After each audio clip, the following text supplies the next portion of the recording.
Hello everybody and welcome to another Moviehooker YouTube video. Now, just to let you know, I'm about to lose my mind here because this is the third time I've tried to record this video and there wasn't enough storage in my phone to record it, or I didn't have my mic on. So anyway, this is attempt 3. So welcome to another Moviehooker YouTube video. And today I'm going to be talking about why can't you make tea? Why can't you make tea? My tea's cold and I could be doing with a cup of tea now. And you don't care. So yeah, for this video, I want to be talking about HBO's The Last of Us, and not only talking about it, I want to officially put it out there that I believe that this series is going to be better, actually better than the games. And there's a few reasons or a few points that'll make that'll hopefully support my outrageous claim. Now, I want to go back to the start when the die-hard fans learned of the casting of Joel and Ellie. So as you know, Bella Ramsey is Ellie, and Pedro Pascal is, I say Pascal, it's a very dairy thing to say, and Pedro Pascal, aye. So it's probably Pedro Pascal, probably way more posher and epic sounding than the dairy version, Pedro Pascal. Anyway, so yeah, Pedro Pascal is Joel, and this really, really pissed off a lot of people in the beginning, so much to the point where people created hashtags, hashtag not my Joel, hashtag not my Ellie, and I was like, oh my god, hashtag are you fucking real? Really? The main thing that I found hilarious about this, it's like, holy shit, we're screwed. We are all screwed as a civilization. We are getting angry over the casting of people who don't even exist in real life. These characters don't exist. They're computer games, The people who play the characters in the computer games also look absolutely nothing like Joel and Ellie. So much to the point, I would have loved to have seen, a little piss take on some of the hardcore fans, because I guarantee you not everybody knows this. But if someone, say, put up a picture of Troy Baker has been cast as Joel in the upcoming HBO Last of Us series, or, Ashley Johnson has been cast as Ellie in the upcoming Last of Us series, you would get, like, countless little fucking annoying laughing emojis. I hate them, right? Yeah, you would get like, oh, that's not my Joel, hashtag not my Joel, hashtag not my Ellie. But anyway, I just wanted to say that it's absolutely ridiculous. If you're one of those people, that is absolutely ridiculous, and I hope I made it sound as ridiculous as it actually is there now. So, here we go. Ashley Johnson, right, who played Ellie in the series, was present. So here you go, hardcore fans. Ashley Johnson was actually present when the auditions were happening for the casting of Ellie in The Last of Us. They seen over 100 people, and out of the 100 people, when Bella Ramsey walked in, they stopped and went, we got it. So, can you really argue with the choice of the original person cast as that character in the game? No is the answer. No, you can't argue at all. Ridiculous if you think you can come up with an argument. So it's not, they don't have to look exactly like, there's been people saying, oh, Tommy shouldn't be Latin American and all this. And I'm like, oh man, do you realize how you sound, really? Because it ain't good. It ain't about the likeness and the resemblance of these characters. This story is such a emotionally driven story.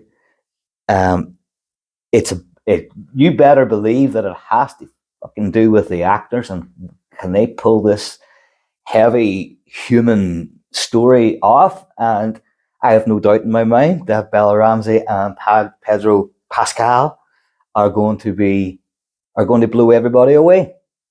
So yeah, there we go. That's just my 2 cents there on uh, the casting.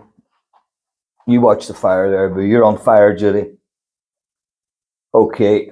So there's another thing here that I wasn't too impressed with, but the more I thought about it, I may have been wrong a little bit. They've confirmed that The Last of Us, the series, will not have spores. I can always remember in the game these epic scenes in the games where you had to put down your gas mask and to walk through these spores because they were in the air, and the only way you could see them if there was like a crack of light, and you seen like the dust. Oh man, wow, it was just epic. But I also thought that one of the final stages of infection, the bloater, um, had spore big giant boils. I always thought that, but I don't think it's right. I'm right. Hold my hands up. I was wrong. I think that those big giant boils that they have, once they burst, it's just acid that comes out. And listen, acid's still good, isn't it? Like acid's still it's going to lick my shoe belly, yeah. Acid's still going to you up, really. So yeah, that was the only thing. But this is why they don't have the spores. So they said in an interview, and I'll say at the bottom who is by.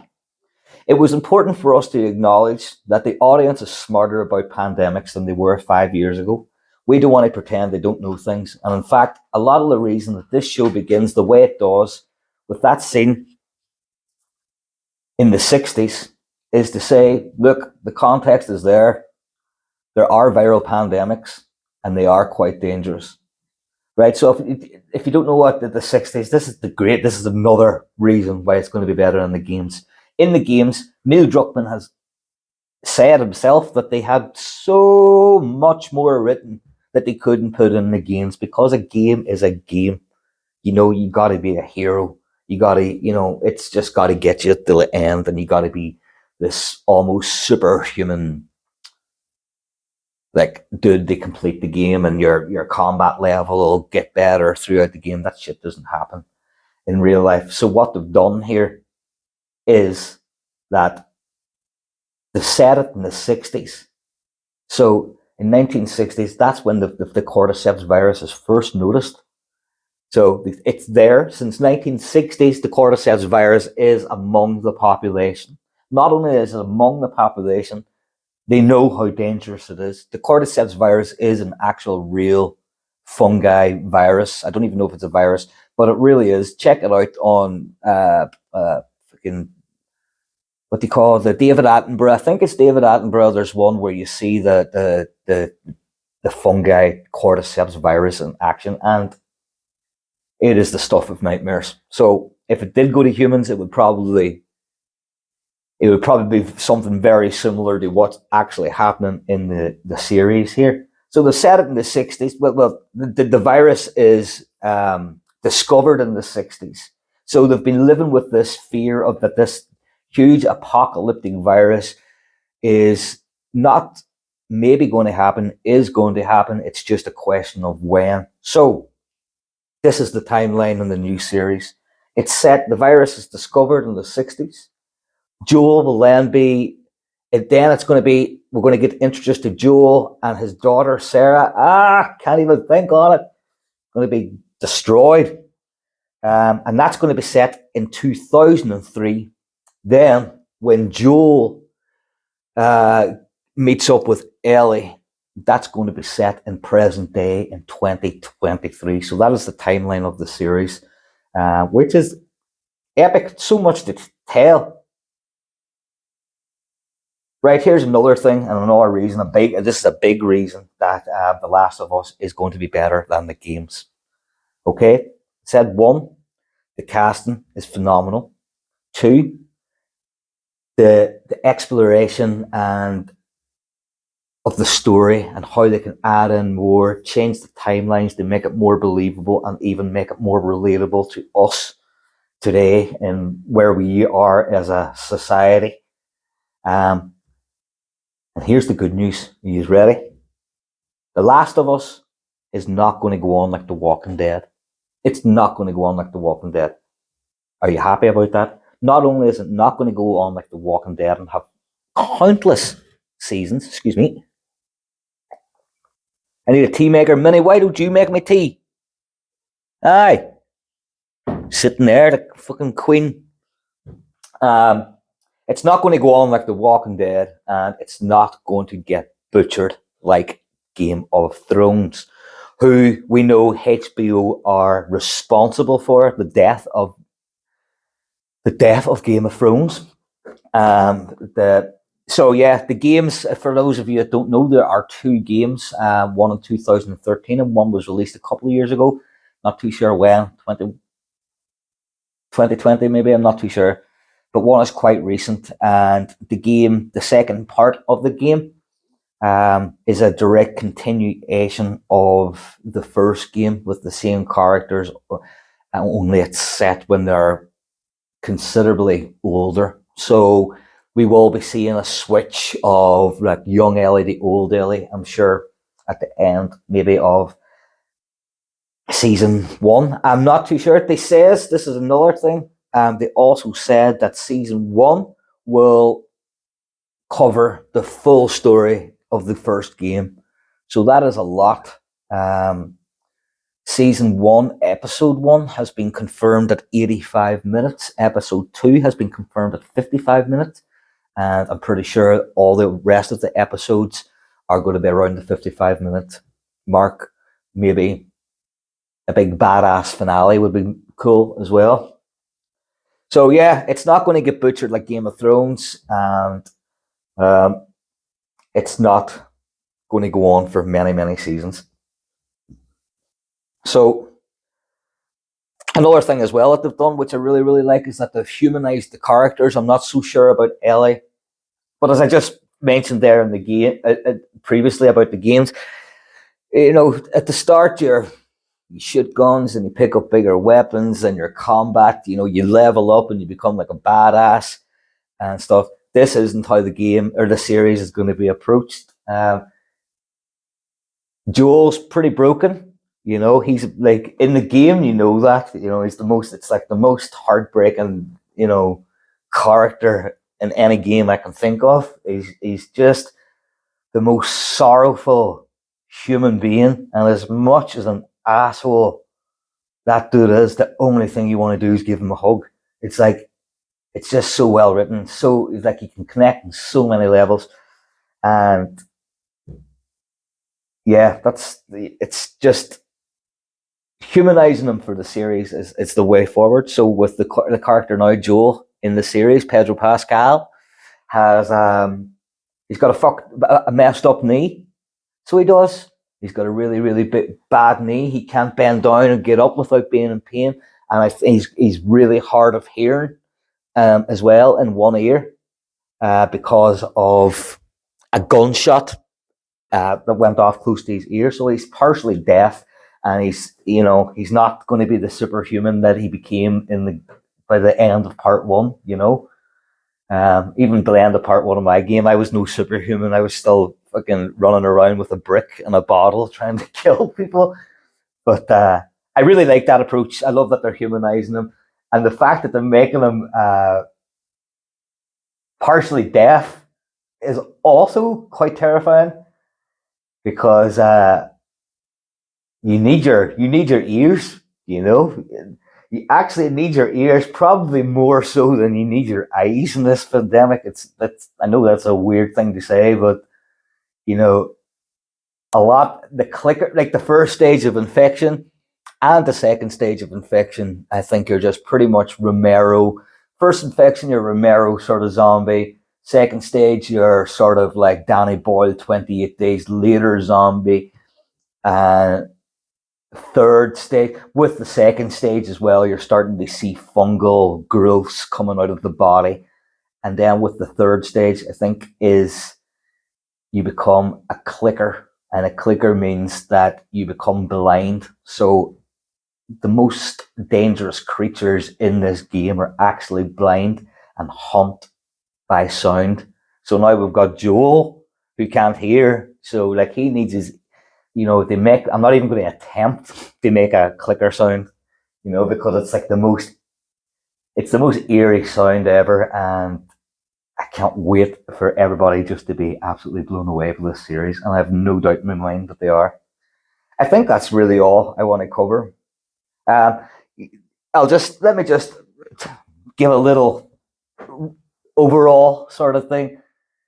People were saying, "Oh, I hope they're going to get this series right." For a start, guys, right? This series, this is cinematically impossible now to fuck up, because with the games you're already playing, nearly already playing one of the best series you've ever seen, heard, or anything. You're just playing a character in this series. It is already epic. It is already beyond epic, and that the creator of it, Neil Druckmann, is the creator of the new series. So he really, like a genius like Druckmann, who came up with this phenomenal, really unique story, has just teamed up with one of the best writers in television today, and that is Craig Mazin or Manzin. I'm not sure. He is the writer of the award-winning miniseries for HBO as well,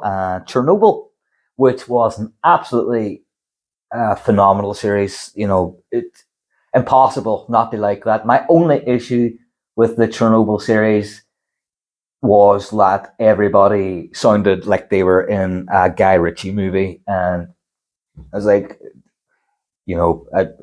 I'd much rather have a series in its native language and read the subtitles. But that was the only issue I had. I have no doubt in my mind that Manson has just been in his element writing this here with Druckmann. So there's no way this series is going to be bad. There was like a slight chance, is it going to be as good as the games? And I now can confirm with all the information that I've got since production has started, I can safely say that yes, this is going to be better than the games, while at the same time still remaining ridiculously.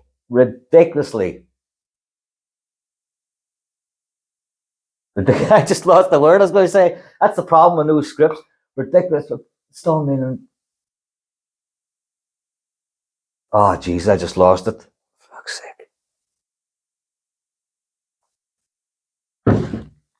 Ridiculously true to the source material. I'll say that. Jesus Christ. Right, everybody, thank you very much for listening. The HBO is Last of Us is going. It arrives in. I don't even know what day it is. Or month. I don't know what day it is. The 8th today, 7th today. So it arrives in 8 days. Season 1, episode 1 is going to be 85 minutes. And as I said, episode 2 is going to be 55 minutes. And you can expect to see the same episode length for the rest of the season of around 55 minutes to an hour. I can't wait. I can't wait to see it. And I can't wait for all the haters that are just going to go quietly underneath their rock and say absolutely nothing. Because Pedro Pascal and Bella Ramsey have done, I know they've done such a remarkable job. And not only because, I'll just say this, not only because of the acting and their chemistry on set. Have you seen these two people outside of The Last of Us, even while promoting The Last of Us? Have you seen them together? They're like father and daughter together. They are so connected. They love each other loads. Like, they absolutely adore each other. And that shows. That is like, that natural relationship that these two now have actually got, because they know they're on the big breadwinner as well. Don't you fucking kid? They know they're on the big winner. But the relationship that they have is just going to make the acting and the character connection so much better. And I just can't wait. So 8 days, let's do it. If you'd like this video, then hit the subscribe button, hit the notification bell so you don't miss any of my amazing content. You can be guaranteed that this is going to be the biggest Last of Us video that is out there now. It's going to beat all the big sites, and I will be happy with my 15 views. I think the next video, it's been around in my head now for a couple of days. I want to talk about the Meg and the Meg 2 as well, which is directed by one of my favorite directors, Ben Wheatley. But anyway, that's for another time. Thank you very much. And my fires went out, so it's definitely time. Thanks for listening, guys.